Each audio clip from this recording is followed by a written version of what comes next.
Hello and welcome to episode 35 of Bloggers Are Weird. I'm your host, DJ Paris, from the blog thoughtsfromparis.com. And I have a new video series coming out on YouTube shortly with my friend Melanie from melaniesguidelines.com. It's going to be really funny and cool, so stay tuned there. I also have an app for your Android or Apple device. Just go onto the app stores and type in Thoughts from Paris or my Twitter handle, which is TFP Humor Blog, and it'll pull up my app, and you can read my blog and listen to these podcasts and watch my dumb videos and you know, see my social media and all that stuff. So anyway, if you can't get enough of me, that's the way to do it. Plus, it puts my face on your device because that's my icon, because I am that vain. On the show today, we have Heidi Cave, who is an author and also a blogger, a mother, a wife, a motivational speaker. She really kind of does a lot of things, and she's a survivor of a horrific accident, which we talk all about, amongst other things, and she's just one of those delightful Canadian people that is such a pleasure to talk to, and I think you really enjoy the conversation we have. So grab 30 milligrams of Valium or whatever your drug of choice is. Mine are these high-potent multivitamins that I bought that probably do nothing except make my pee bright yellow, which is kind of cool. Sit back, relax, and enjoy.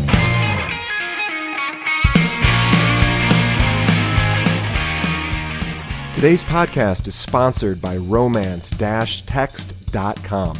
Looking to reignite the passion in your relationship? You have to check out romance-text.com. This is how to use text messages to bring back the passion and reignite the spark you once had. Now, if you're thinking this sounds cheesy, or maybe it's just learning how to send dirty text messages, it's actually not. This program by relationship expert Michael Fiore has been featured in over 200 television and radio shows. This program has a money-back guarantee, is normally $97, but listeners of Bloggers Are Weird get a special price of only $47 for the entire program. By purchasing the program, you help support this show. Visit romance-text.com and get the passion back.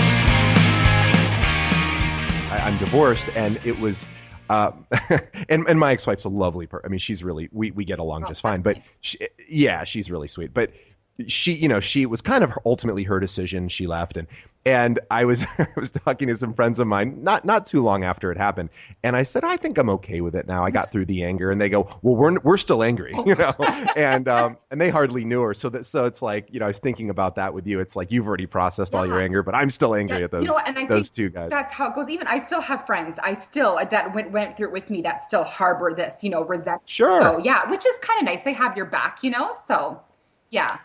Right. And you know, it's one of those things where I've always said anger is totally appropriate. Yeah. You know, it's when it becomes like obsessive or bitter, you know, bitter, or, you know, like anger is totally healthy, I think. Mm-hmm. But, you know, it's kind of what you end up doing with it that, you know, it either controls you or, but anyway, I'm speaking with Heidi Cave, who is an author of the book Fancy Feet, which is her, tragedy that happened in her early 20s, which she has used to, you know, really overcome this massive injury, and has now turned it into, you know, a really heartwarming and inspiring story that I liked it quite a bit. And she's also a blogger, a mother, a motivational speaker, and I don't know, did I miss anything? What else what else are you doing? I think you've covered it. Yeah.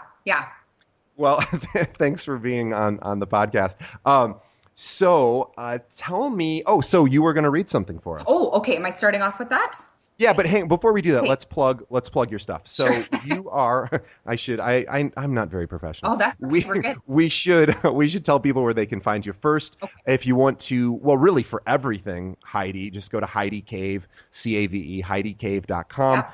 You can get a direct link to buying her book on Amazon, and also all her social media stuff. And if you want to see where she's speaking, and read her blog, mm-hmm. It's all that's really the hub of everything Heidi. So what would you like to read for us today? You're going to read from the book, right? Yes, I'm going to read from Fancy Feet, and I'm going to read one of my not the entire chapter, just a portion of the chapter. And this is chapter 9. It's just one of my favorite parts of the story. The chapter is called A Girl Again. And well, you know what? I'm not even going to preface it with anything. I'm just going to jump in and begin to read, and we can talk about it afterward, I suppose. Go right ahead. Okay, page 42. Things jumped from desperate to relief quickly here, and I ping-ponged from one thing to the next. I was sacrificed to be a patient, feeling lost in procedure and protocol. The hospital was a place where pain became another sense. It was a part of me as much as seeing or hearing. I needed something to hold on to, something to tie me to the young woman who had a future. I was awake and alive enough now to contemplate what would happen next. Direction existed again, and I wondered where I would go and how would I reach a path, any path, when I was held down by the present. I looked up at the clock on the wall, the seconds ticking by, and wished for a window to show me what lay ahead, to see a place I hoped wouldn't be bare. A knock at my door interrupted my thoughts. Heidi, would you like a warm blanket? It was Denny offering. If it was possible to have a favorite thing about the hospital, it was warm blankets. When I no longer had to have sheets tented over me to prevent anything from sticking to me, relief was offered in warm blankets. Blankets were put into a blanket warmer, a stainless steel contraption, and retrieved, sterile and warm, smelling clean and clinical. After each surgery and every procedure, a blanket was snapped over me, landing like a sigh. I welcomed the offer, and he quickly returned with a warm blanket in hand. Denny was an orderly I adored. Big and burly, he had arms like Popeye. His laugh boomed and bounced off the walls, leading the way, so I knew when he was near. He was there to help, and no task was too big or too menial. He helped the nurses turn me in my bed. He lifted me onto surgery gurneys. He helped wash my face. Denny tucked the blanket around me while inquiring after my beauty regimens. Are you looking after your face? Before I could answer, he said, if not, let's get started. Women need to look after themselves. Is he serious? Is he making fun of me? I took a long look at him and decided that he was serious. I hadn't looked into a mirror in months. I don't have cleanser. Well, he said, we need to fix that. The first time I looked at myself was through a handheld mirror a nurse held up for me. She had asked, are you ready? I nodded. What was there to be sensitive about? My body bore the brunt of the damage. I was told my face was mostly fine, except for a burn near my chin. My reflection showed a different story. My shaved head had become a main supplier of healthy skin to the rest of my body. I searched the mirror, taking further inventory. There was an angry-looking wound close to my right temple from a razor that had cut too deep. My cheeks were sucked in, my eyebrows needed tending, and there was a red puffy scar that curved around the right side of my chin. Tears stung my eyes, and I furiously wiped them away. I don't look like me. I stared at my green eyes for a while, the only part of my face that reminded me of myself. They were too large in my hollow face, but I recognized them. I broke the stare when I had enough. Enough change, enough for today. But Denny changed all that. When it was slow and quiet in the evenings, Denny would come into my room and help me wash my face. My mom bought cleanser, cotton pads, toner, and one of those plastic pouches with a bright floral pattern you get at a drugstore to hold it all in. My right arm was weak. No one knew why. I had trouble using it, so Denny was my arm. He sat at the edge of my bed, wet a cloth, poured cleanser on it, and washed my face. He patted my face dry and dabbed it with cotton pads doused in toner. You see, he grinned, you need to feel like a girl again. And slowly, as my face was wiped of each day's routine and tears that had been left unchecked, I breathed in the faint scent of mint, my face squeaky clean, and I felt myself transported to my bathroom at home again, staring in the mirror before I tucked in for the night. Even though my body was ravaged by fire, even though my feet were gone, my eyes were open. I was still me, a girl who needed to take her rightful place in her own body. I was a girl, and that mattered. That's it. Yeah, I remember that, and that is I really liked that you owned the fact that this idea of being feminine, despite all of this horrible tragedy, was still a part. It was an important part of healing and being able to say, "Hey, I'm a girl. I want to look pretty," and Yeah. and there was another part of the book where a guy actually, I forget what his name, or if he had a name or not, but he came up to you just sort of out of the blue and said, "You're really beautiful." Yeah. And that was really powerful. Yes. You're like, "Wow, people notice me," and that is, I just thought that, because I think that's one of those things, at least, and I'm sure it's probably the same in Canada, but it's such a thing that we sort of don't want women, are sort of taught not to be defined by their bodies. And I think they end up disowning a lot of just the natural wiring of, yeah, it is nice to be noticed and it is nice to look pretty if that makes you feel good. And, Yeah, absolutely. Especially when it's taken away from you, all that you right. take for granted, and you hear that a lot. So, what we take for granted. But truly, when it's taken away, you're stripped of it. And overnight, suddenly you're like, oh my gosh, I used to hate my toes and now I don't have toes and I miss my toes. They were lovely, like Yeah, right. just all of these little things that end up amounting to so much when something devastating like this happens and your looks essentially are taken away. You're burnt, your feet are missing, and I'm in a bed for 7 months, and really, there's you feel you don't even feel human after a while lying in this bed. People. Performing surgeries on you, poking at you, asking you questions. It's all very clinical. And of course, they're there to help. And, you're just getting through it. But you feel like a science experiment after a while. And you come away from that. So anytime I was in public, I just felt self-conscious. I was bald in a wheelchair and Sure. scarred. And, I don't feel like myself. I was 23, and 23, you're just on the edge of everything in life, right? Your whole life is still ahead of you. And you're excited, usually about the future and your prospects and looks. Not that they don't matter now, but they do, especially then, I think. So, well, I think they matter. I think for the most part, they matter to most people, I think, right? Without being vain. But I think that, how you look, your appearance, and for a lot of us, it matters. So, especially as a young girl, a young woman, and it mattered to me. It was all taken away. So, yeah, this young man at a mall, I didn't know who he was, a stranger, came over to me and told me I was beautiful. And I was shocked, completely taken aback by it, but it meant so much to me. And, he wasn't kidding.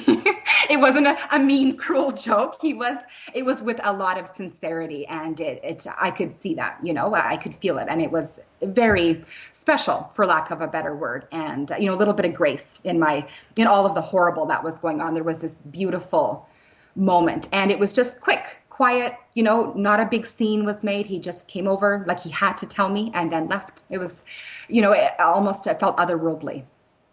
Well, yeah, and he didn't stick around No. and try to hit on you. No. I mean, if you think about how rare that is Yeah. for a woman to experience, even without a tragedy like that, just for a woman to get a sincere beauty compliment and then the person just leaves because they've given the compliment and they don't stick around and have an ulterior motive. Not that the compliment might not be sincere. It might be sincere too, but maybe they say, well, this is somebody I want to meet. And in your case, it was just one of those perfect things that so rarely happens. Yeah, exactly. Just kind of, dropped into my life at this perfect time. And I could accept it. I don't know. It was just the timing of it all too. It was okay. I mean, people, really went out of their way to try to make me feel, I don't know, comfortable or you get a lot of the pity stares or the pity pats on the back or on the head. Those are the worst. So, you know what I mean, right? To say, of course. oh my goodness. And, yeah, that pity thing. And I found that difficult, but it didn't feel that way. And I think that's what was so different about it. It didn't feel, whether he felt sorry for me or not, he may have felt sorry for me. That's okay. But the way he approached me, the way it came across, how he said it to me was really sweet. We should talk about, just to give, now that I realize we haven't really discussed what actually happened. So you were 23 and you were driving. Yeah. And these two they were brothers, right? And the person driving was drag racing, and they slammed into you. Yeah, into my passenger side. So it happened right around the corner from my house. My friend got into the car with me. We headed straight across the intersection. So I stopped at the stop sign, looked both ways. Everything was clear, traveled across the intersection, and this guy slammed into my passenger side, sent my car across the intersection into a fence. And we landed upside down at the bottom of a ravine, quite a steep ravine, and the car caught on fire. And my friend died on impact. And I was trapped. I was conscious. And I was on fire waiting for help to arrive. Neighbors and strangers, had pulled over. My mom was home. I moved back home. I was on my own for a while, moved back home for a bit with my mom, get some money together and save a bit before I moved back out again. And she was home at the time, heard it happen, and came running out. And there was, of course, nothing she could do until the firefighters and ambulance, everybody came to, get us out of the car, because we were really scrunched up in that car and trapped.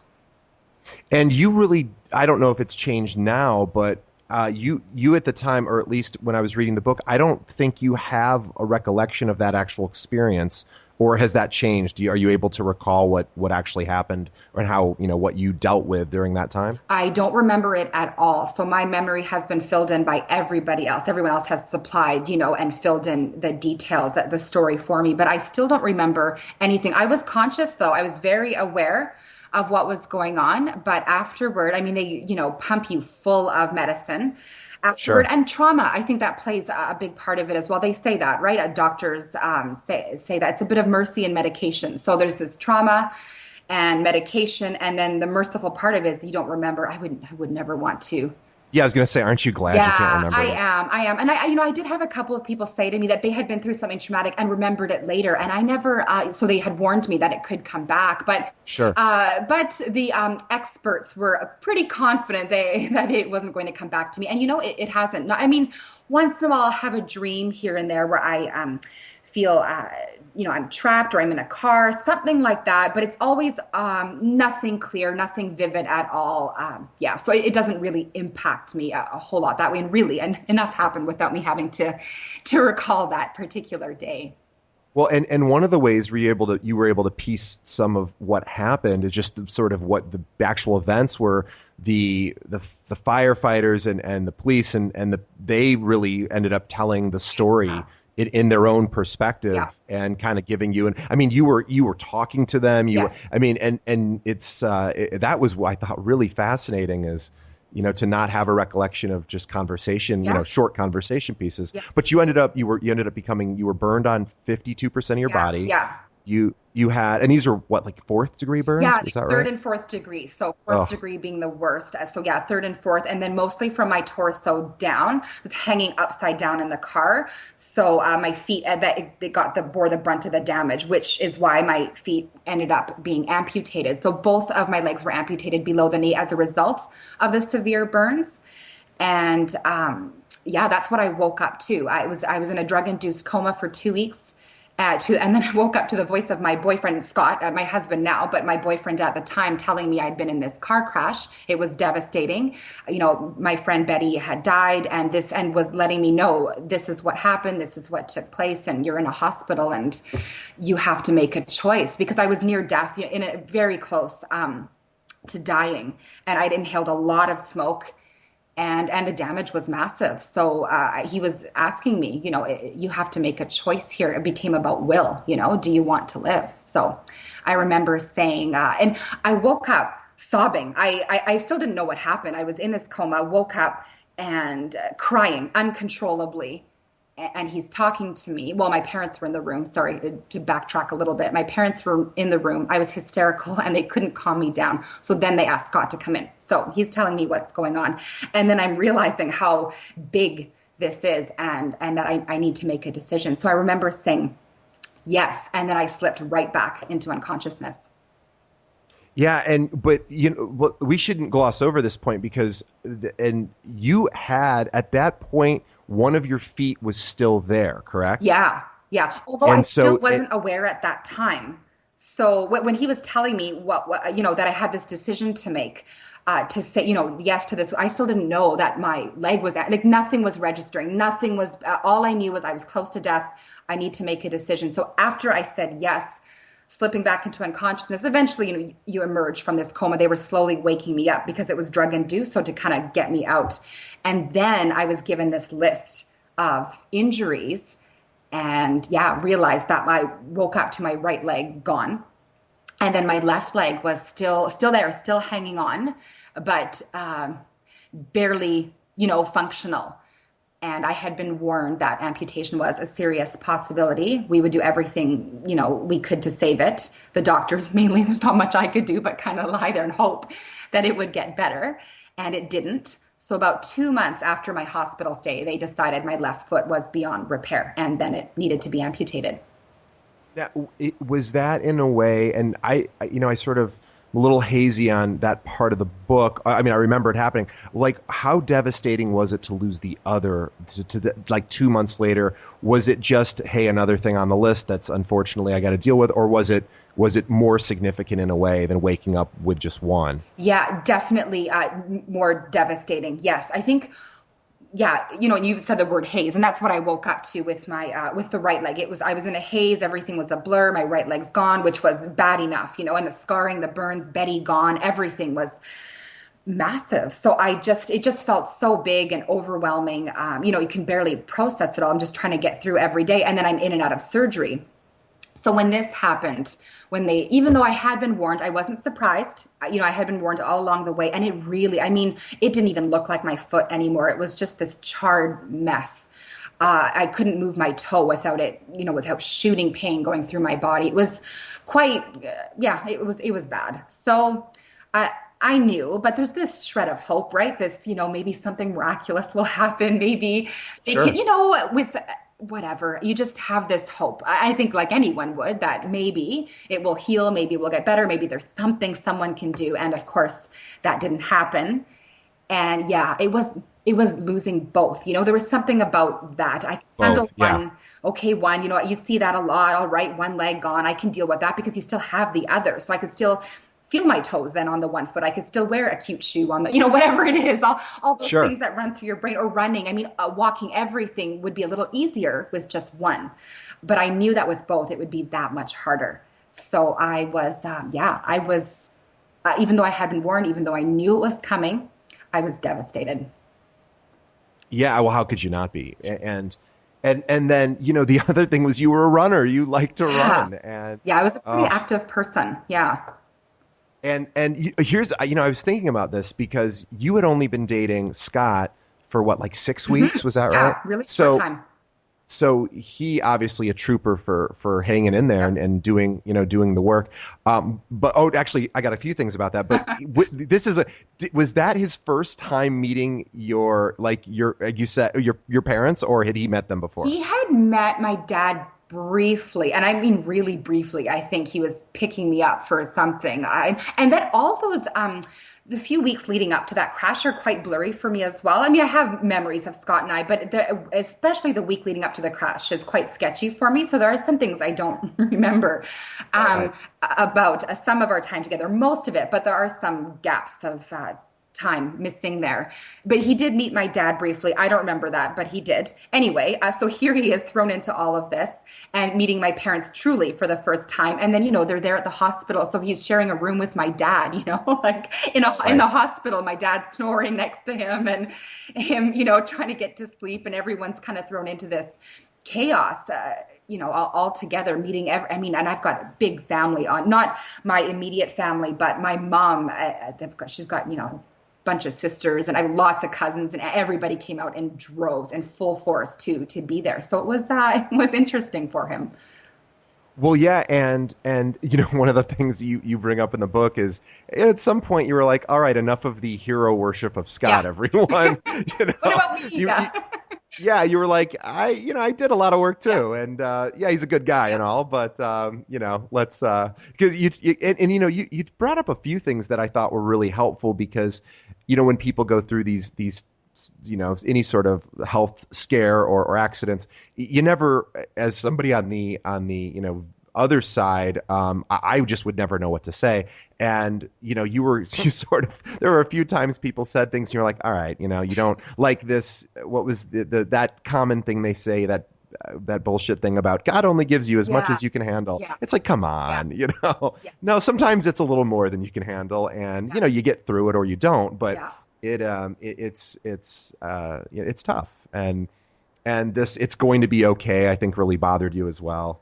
um Yeah, I mean, this I didn't, if people had been through, I think something difficult or traumatic, I could handle it coming from them saying it'll get better. I'm okay Sure. with it will get better when if I know where you're coming from with it, you've got some knowledge, you've got something to back that up because you've been through something difficult. So, and I think most people have experienced some pain, something in their life, something difficult to, get through, overcome. So, Depending on who it was coming from, I could take that. I think, yeah, it was the God won't give you more than you can handle. It was all the character growth that will Right. occur with this traumatic thing you've been through. I thought, oh my goodness, I've got enough character here, or what doesn't kill you makes you stronger. The cliched stuff we hear so often. And here's the thing, I think most people mean well, they Oh, do. for sure. Hopefully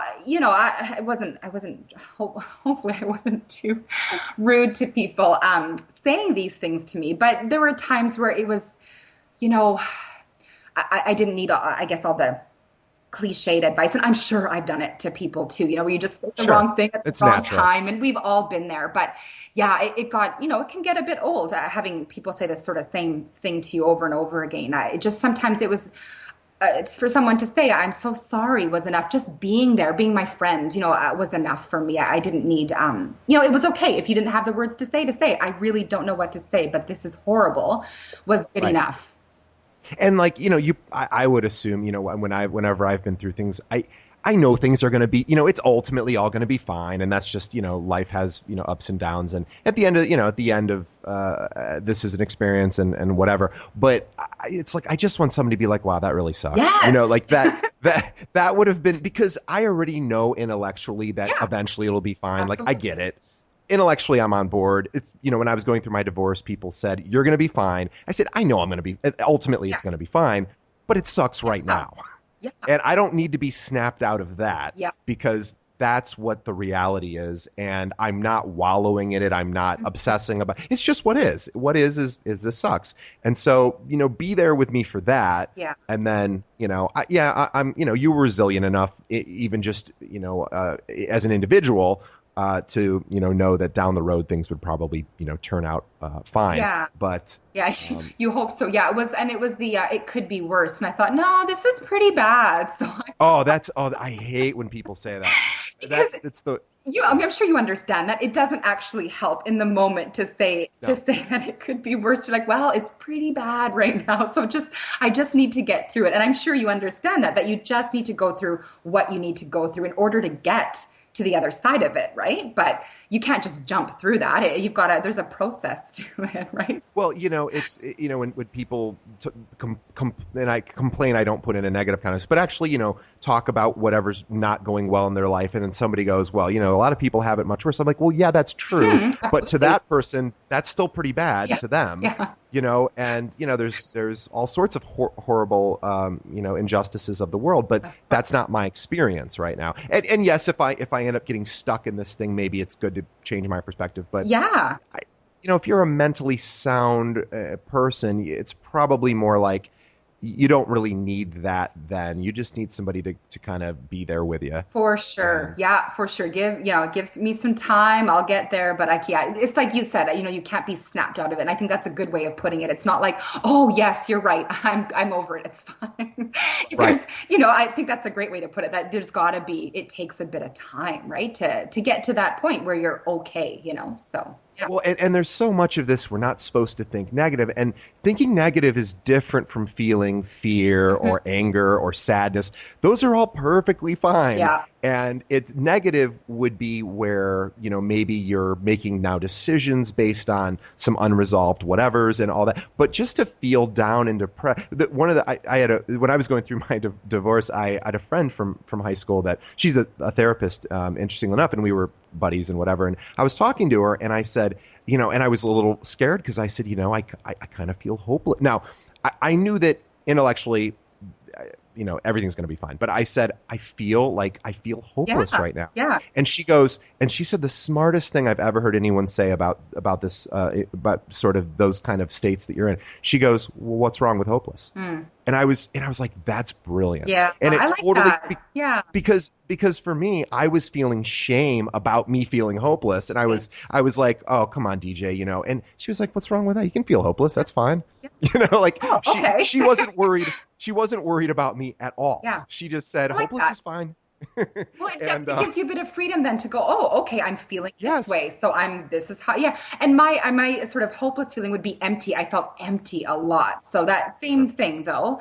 And it was okay. It felt awful, but it's what's there. That's what's happening. All right, I want to ask you about the your eating disorder. Back from it, if you're okay to Oh, talk about yeah. that. Wow. No one asks me about that. Okay. Oh, This is a I love. first. I'm so fascinated because here, here's the thing. Because you were bulimic, what, like 18, 19, Yeah. around there. Yep.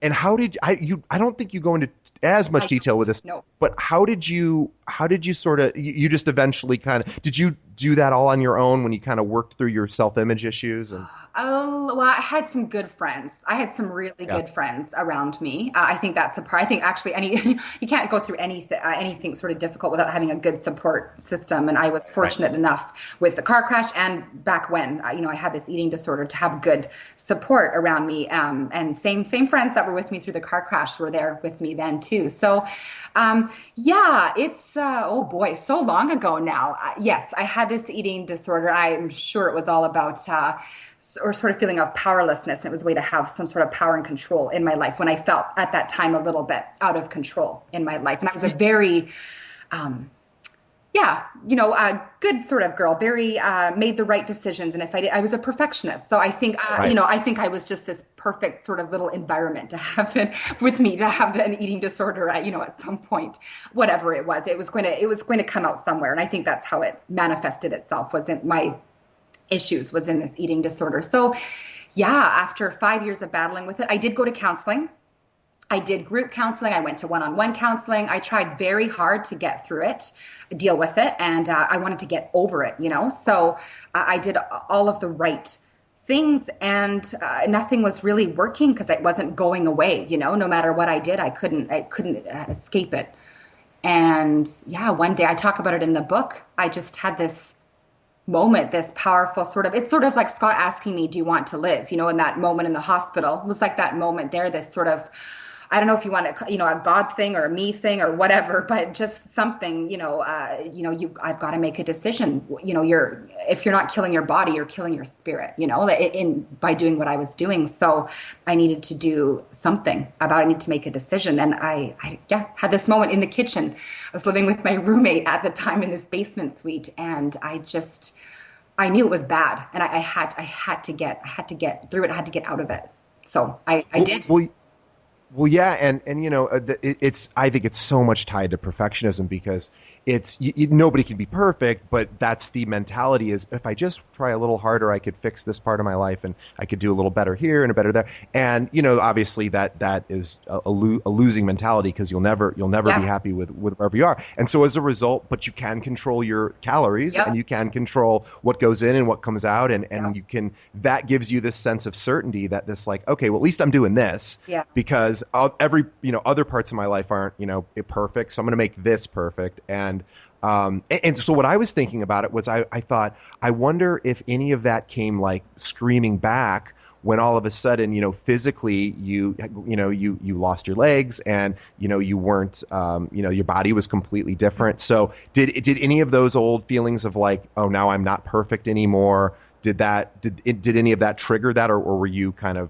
past all that at the That time? that's a good question. I No, shockingly enough, I think I had, and it was so much around that time. I had such poor coping skills, which is why the eating disorder, right? Terrible Right. coping skills. Sure. So, like I said, it was going to happen. Something was going to happen with me because I had these terrible coping skills, and that was my way of coping was through, this eating disorder, through bulimia, and so I worked very, very hard at owning my feelings, at staying true to myself, at really and letting myself have feelings. I think that was the biggest thing for me. I didn't really allow myself to feel. And I think that was why the eating disorder happened. I rarely cried. I stuffed everything. I was just I didn't let myself have my emotions. So Yeah, perfectionists are supposed to be perfect. absolutely. So I was good. I had I was as good as I could be, as together as I could be. And of course, it fell apart. And so I had worked very hard on that. So when this happened, I was okay. Not that, I was devastated, but I was okay with coping because again, I let myself feel. It was okay to be angry, sad, devastated, hopeless, as you said, empty. I'd really just I think that's why I got through it the way I did, or how I got through it okay, is because I really let myself feel. I let myself grieve and do all of the things that you should do. And if someone was saying, oh my goodness, we're worried about you, you seem too down, you're so down, you know what? I thought, no, I'm okay. And I was okay. I knew myself, and I knew that I needed to be angry, sad, whatever it was, in order to get to the, you know, happier, if you want to call it that, or lighter parts, but the joyful parts. But I had to do all of the the harder stuff, right, in order to get to that place where I was okay. So luckily enough, I was good. I was okay. Yeah, and now you're talking about it and speaking to audiences, and you're going out there and sharing your story, not just in the book but also live. And so, how did that start? I know that you were asked to speak at kind of like a festival, but is that what ultimately launched your career as a motivational speaker? Yeah. I was. People had asked me to tell my story. I mean, almost as soon as the crash happened, people were asking, "Oh, you should tell your story." And I thought, "Hell no, I do not want to tell this story." I just wasn't ready for it, and I really had no desire to. But about 5 years after the crash, a friend asked me. A good friend was putting on this concert for the Burn Fund, and it's the states have a Burn Fund too. Canada, BC has a Burn Fund, and it's just a way of helping burn survivors. So she asked me to speak, and I thought about it. I said yes, and I told my story for all of 5 minutes, very short time, in front of about 2,000 people on this stage, and I loved it. I loved it. I mean, it was just this very short thing, but I was hooked.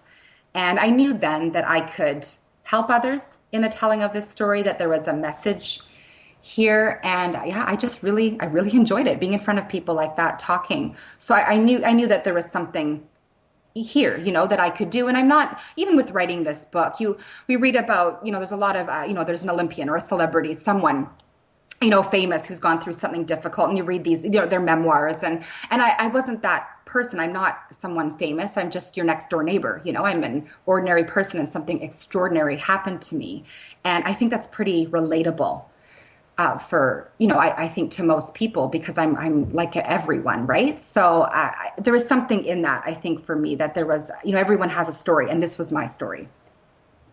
Yeah, and obviously people want to continue to hear it, and so it sounds like that's really. How long have you been doing the speaking for? Oh, it's been 10, 12. It's been a while now. 12 years, is that right? 11, about 11 years. 11 years is right, I think. So yeah, I've been doing it to audiences of all sizes, so small all the way to 3,000. Groups, large and small, and it's been so much fun. And then recently, in this last year, I started speaking to high schools, which is brand new for me, speaking to high school students.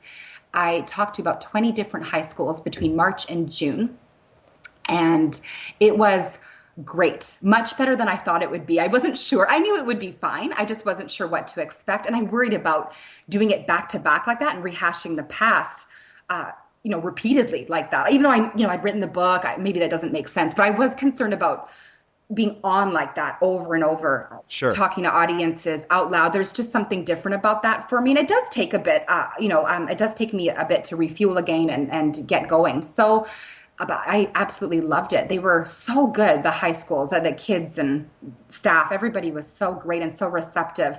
It was mostly about road sense, making good, better choices as a driver. There's a program that I'm a part of. So the message is also hard hitting. So it's not just motivational and tidy it all up in 20 minutes. It's not all, it's inspirational, but there's also this hard hitting message of, this is what could happen to you if you're not making good choices while driving. And of course they're right there, they're young drivers and need to be told, but I get to do it in such a way that it's still positive. So it's not just all about fear, and I'm not leaving, hopefully no one's too devastated when I'm done speaking. Well, but I think, I'm sure they're not. And, but I also think that part of that's good. Yeah. I think, I was thinking about this the other day I was talking about how I used to fear my parents, and I don't know. I mean, they're nice people and lovely and all of that. but I didn't, they weren't my buddies. And I Yeah. remember being afraid of my parents. And I remember, like, I think that's a good thing to some extent. Maybe not terrified of your parents, Yeah. but to be like a healthy fear. And so the idea of having a healthy fear of making bad, automobile decisions, Yeah. I think that's a really smart thing that people should consider. And sometimes a little unfortunate reality, is a good just reminder of, hey, let's pay attention out there when I'm driving. And Yeah, um, yeah, absolutely. I think when I think especially at that sort of 16, 17, well, and even into your 20s, I think we feel pretty invincible at those ages, like nothing bad can touch us. And I think, especially for, they're so, yeah, young and impressionable and just invincible. So I think it's a good message for them just to, yeah, this is what could happen. And this is something I'm still dealing with. And while I'm a positive person and have a good life, I'm still dealing with, the long-term effects of this car crash. It hasn't gone away for me. Right. So, especially with my legs and skin issues, that sort of thing.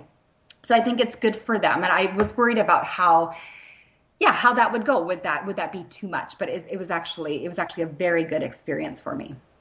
so, if you don't mind me asking, what are some of the things you still deal with all these years later, like physically? Do you get sore, or do wounds open up? I mean, what Yeah. actually, Yeah, well, my all that? skin is so badly burnt, so compromised that, and you put something, artificial like this limb over it, between all the, plastic and everything doesn't breathe. So you're putting this over top of your leg, over a very damaged leg, and it's just a recipe for disaster, I guess. And because the skin's so bad, it tends to open up quite easily, and especially with heat. So summers can be quite difficult for my skin. And especially, I'm always this weird case for them. For my prosthetist, whenever I go in there, there's always an issue with me. I have such bad skin, and they don't always quite know what to do with me. They're great, but I am a bit of a rarity in that, not what works for most amputees doesn't always work for me. So, you see the amputees out there, right? They're running, they're dancing, they're Yeah. performing amazing athletic feats, and that will never be my situation. My skin is just too damaged to be able to do the things I used to do. So, I've adjusted and adapted as you do. So, I'm walking, I can't run, but I can walk. So it's that kind of thing. Yeah, so it is ongoing. Like this last year, especially, has been quite difficult. The busier I am, the more of a toll it takes on me and my legs. So then my legs tend to pay for all of my busyness. So I've had a difficult year with skin breakdown and, having to, had more days in bed than I would like to, that kind of thing, just resting and taking care of my legs. So it hasn't been a great year leg wise. In so many other ways, it's been amazing, with the book and speaking. But it hasn't been great, for me physically, I guess.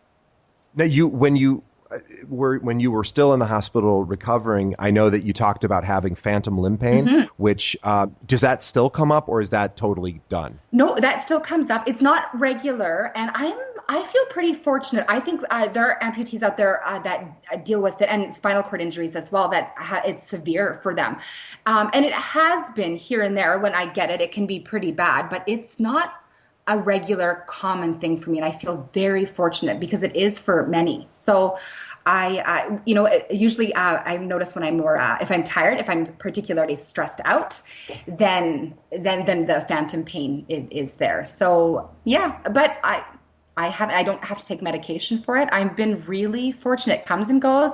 I can handle it. I can cope, and and then I'm moving on. So it's not debilitating. I'm very lucky. What is it? Just the central nervous system's like flashback of having legs, and it just sort of freaks out. Is that basically what Yeah, happens? well, they Or say it's, I'm not sure. There's lots of different theories on that. So I don't know what the correct one is anymore, but that it's sort of this, like you've got these nerves, this leftover, it's all there. And that it stems from, I believe, the spinal cord still. So I don't know. I don't know how it all works, but it's a real thing. So it's not just, a memory, that it is a real thing. So like that it's, I don't really understand it. So I'm no expert. I just know that it happens and that it's a legitimate thing. But yeah, and oh, that would freak me out. Oh, I would hate that. yeah, I mean, it always feels like my feet are there. That's ongoing, thank goodness. So I know how, helps you to walk, and it always, I mean, it feels, if my leg is cramping, I can actually, like, you kind of move your muscles and you visualize, you know, um, squishing your toes, moving your toes around and trying to get that cramp out of your legs. So yeah, it's odd. It's kind of wild actually. So you can do that. So when I'm walking, it always feels like my feet are there. It's especially my right foot always feels cold. Like very often it is cold, and it isn't, but it feels cold. So it's an odd. I don't really get it, but it's an odd sort of thing. While you don't want pain, at the same time, it's nice to be able to feel like I have feet, so that 'cause that helps with the walking. Oh, and by the way, you did not get enough money on your settlement. No, Your I live settlement in Canada. sucked. That was awful. I went on a date one time with a girl who had lost not that long, about a little over a year, right? Actually, before I met my girlfriend, Yeah. and she had been in a car accident and lost a leg, and think I think she got like 9 million, or I mean, it was I couldn't believe how low that was for you. Yeah, it's different here, right? Like it just is in Canada. I mean, at the same time, while the settlement is not so big here, at the same time, most of my medical bills are Right. covered, right? So there's that too. I mean, I do have to pay pharmacare. We have a system here. It will only cover a portion of my prosthetic leg. So there is money I have to pay out of pocket. So a portion of that is covered. However, I at the same time, I'm pretty lucky that I'm not spending the full, 30,000 or whatever on it. So on a set of legs, because they can cost up to that much per Wow. set. And right now I'm in the process of getting new ones, and it's every 3 to 5 years you're eligible for a new set of legs, and it's quite the process, quite the undertaking, and it's costly. So I feel lucky that way. I'm not shelling out thousands and thousands of dollars for them. So portion of that is covered by the government, which is good.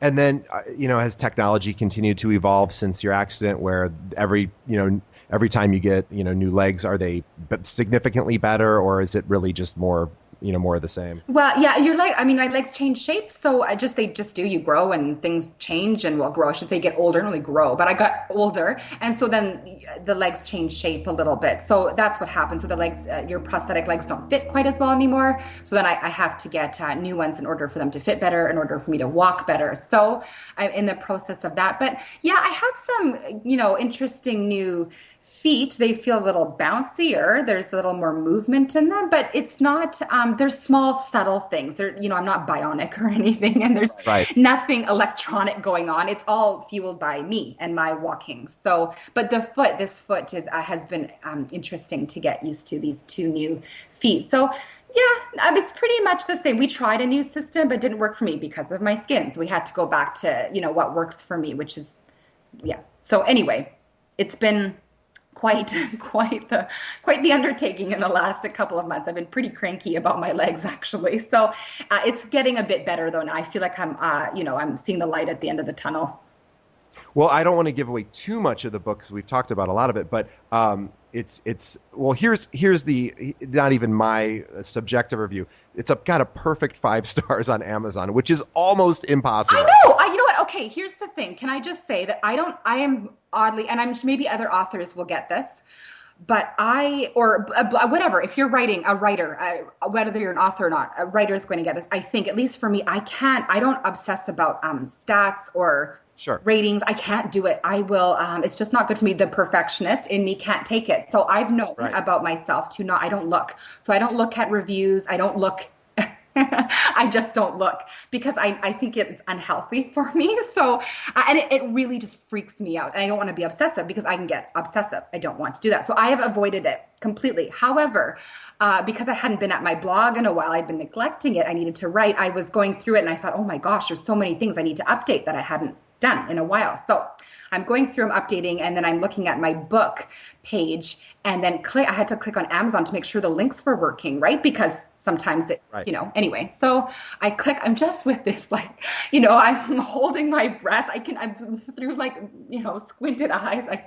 I don't want to look at, completely freaking out about Amazon. So I look, and yeah, I could not, it was shocking to me that that the stars and the reviews were, or you know what I mean, the ratings, that's what it is, the whatever. Yeah.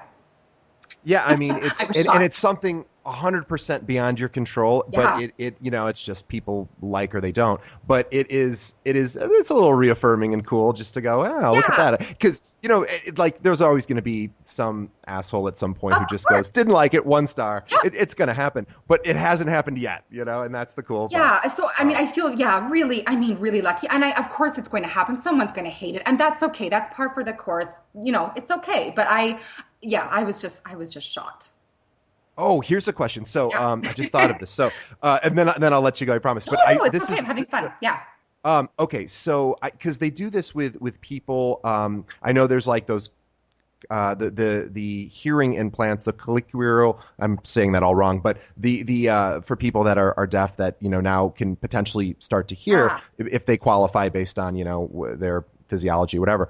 But if you had the ability to get brand new actual working legs, would you? And I know that might sound like a stupid question, but there's a huge backlash in the deaf community, which is a little different I've heard because that. Yeah. people are typically born deaf, which is different, I guess, than Yeah. maybe losing it. But there is a huge controversy over, and there's people that have gotten them, that have removed them. I mean, do you like if you had that ability to just, have the legs, some new sort of Yeah. technology that, cadaver legs or Yeah. Yeah. whatever? Yeah. Yeah. I get it. Yeah.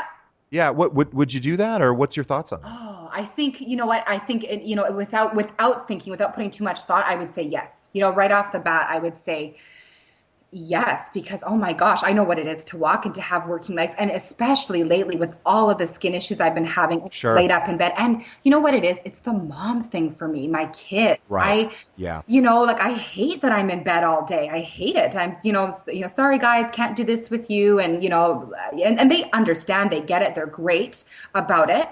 But I find that very difficult. I always wanted to be this really active in there kind of mom, So I am as much as I can be, but sometimes I'm stuck, I'm trapped, and I'm out, I'm out of commission. So I would say yes. On the other side, though, with everything that's gone on and all that, yeah, I've been through it. I think it's had, it's shaped a lot of who I am now. And, it makes you look at life a little differently. You're making different choices, I think, because of it. So it's enriched my life in many ways as well. And I can say that honestly, it has. So it's a tough one, but I think, if I just didn't put much thought into it, I would just say yes.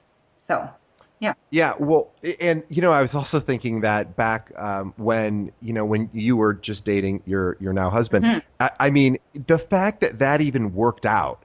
And forget about the fact that there was the tragedy and everything, but the fact at 23, 24 Yeah. that somebody finds their I soulmate know. like almost never happens to begin with, Yeah. and the fact that you'd only been dating 6 weeks and that it all ultimately worked out is like that's remarkable.